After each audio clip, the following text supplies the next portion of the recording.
Welcome back. It is 5:17 and heavy rain will be moving through the area today, leading to potential flooding for some parts of Acadiana. Storm Track 15 meteorologist Adam Olivier tracking everything. Adam, got the raincoat. Yeah, and you're going to need the raincoat, or if you can, just stay home, because we're going to see a lot of rain already. We have flood warnings in place, flash flood warnings, and I'll show you those here in a second, but let me set the scene for you. The storms have slowly creeped their way into Acadiana here, mainly north of I-10, and notice how they're not moving. They're just going over the same areas. We call this training, because it's like train on a train track. Just keeps going over the same region.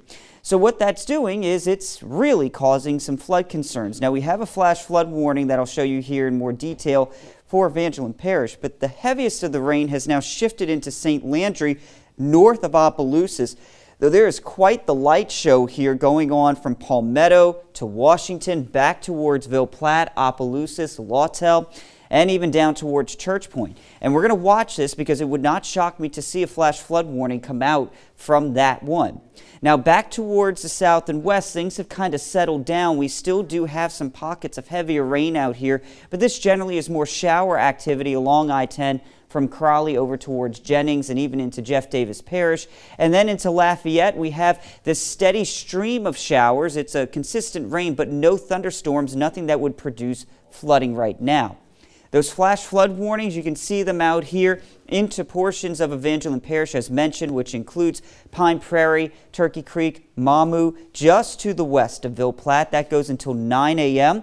We have another, the extension of this down towards 165 in Fenton and Jeff Davis Parish, Iowa, Lacassine, and up towards Kinder again until 9 a.m. Already we've seen some very impressive rainfall totals as foretold by radar here. We're looking at 2.5 to 4.5 inches of rain that have fallen. Of course, that is going to cause some flood concerns, plus it's still raining out there. Now, from our Hub City Tower camera, we were seeing a lot of that lightning from those storms up to the north. Now, not so much, but low clouds, a lot of rain. And here's what Futurecast says. Going through 8 o'clock, that line is expected to sink to the south and begin firing up storms here in and around the Lafayette area. The worst of this comes between 8 and midday with rounds of heavy rain, lightning, thunder, and that flood threat really starting to ramp up. By 3 p.m., still tracking that line overhead, and if this model is correct, we're going to see quite a rough day out there with that flood threat here across Acadiana going until 10 o'clock before we start to see things settling down for a little while. Now, today we're at a level 3 risk for flooding for all of Acadiana, pretty much central Louisiana all the way towards Baton Rouge. Models have come into better agreement. Remember, I showed you this yesterday and we were seeing some crazy rainfall totals, but generally 4 to 6 to 8 inches of rain expected to fall here.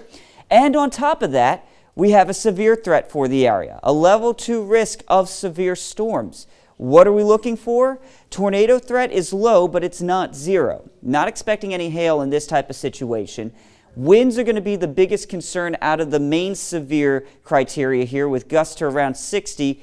Flooding, though, that is going to be the cause of concern for the remainder of today, where we could see, again, 4 to 6 inches or more fall just within the next few hours. We'll see another round tonight of rain into tomorrow morning. By lunchtime on your Thursday, things will start to clear up. Another system comes through Friday, late in the day into Saturday morning. And then finally, we get clear of all this nasty weather. But a reminder, download that News 15 weather app. It'll allow you to get those alerts wherever you are and track the storms. And do not drive through flooded roadways. A great reminder. And again, that app, a great resource, Adam. Thank you so much. Yeah, I appreciate that.